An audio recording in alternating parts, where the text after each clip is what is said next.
جنگ یرموک کا واقعہ آپ نے سنا ہوگا۔ جنگ یرموک کا قصہ حضرت حذیفہ رضی اللہ تعالیٰ عنہ روایت کرتے ہیں، میں پانی پلا رہا تھا تو میرے چچا زاد بھائی تڑپ رہا تھا، میں اس کے پاس گیا، میں نے کہا بھائی پانی پیو گے؟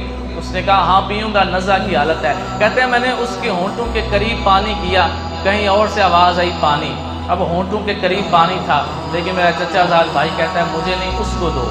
کہتے ہیں میں اس کے پاس لے کر گیا، حضرت حذیفہ کہتے ہیں اس کے ہونٹوں کو پانی لگایا، اسی وقت اور طرف سے آواز آ گئی پانی، اس نے کہا جاؤ اس کو دو۔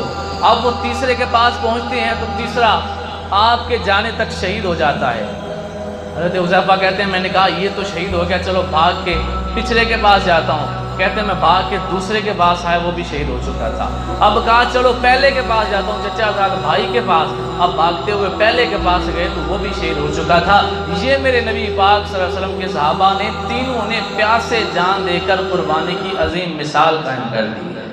کس طرح تینوں پیاسے دنیا سے گئے، جس کے ہونٹوں کے قریب پانی آتا وہ کہتا ہے مجھے نہیں کسی اور کو دے دو۔